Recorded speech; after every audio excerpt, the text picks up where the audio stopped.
we started growing a lot of our own things from seed for a lot of different reasons. We wanted to try a whole bunch of different varieties, and because there wasn't a huge selection, if you go to one of the big box stores or your local nurseries might have a little bit more of a selection, but really like the seed companies and all that are going to have so many different varieties, some that I had never even heard of before. So I had to, on this slide, include a picture of my very favorite variety, which is the bright light Swiss chard.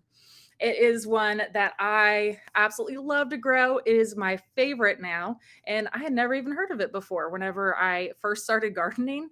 So that is definitely one of my favorites reasons why to start growing your own seeds, is because there's so many different varieties out there.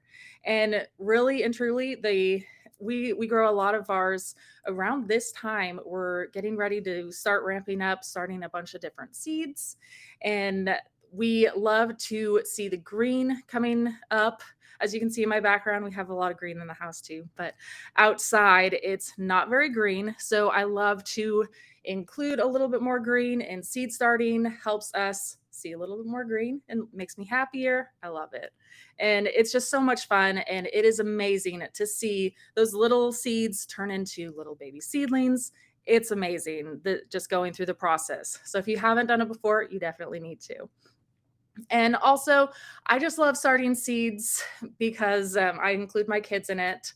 I have a picture of me with my son up there.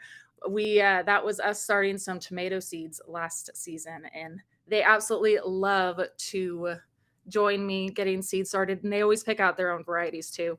They always find the really fun, like dinosaur kale is one of their favorites to start.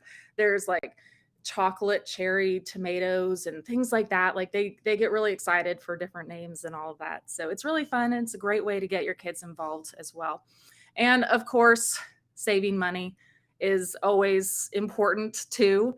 And starting your own seeds can really, really help you save a lot, because whenever we first started, we were buying a lot of transplants from big box stores. I know when you think like $3 here, $4 here, it's not that huge a deal. But if you start adding it up, when you think about it, one transplant versus one packet of seeds, and in that seed packet, you can start so many different plants. So it is, yeah, it saves you so much money to start your own seeds.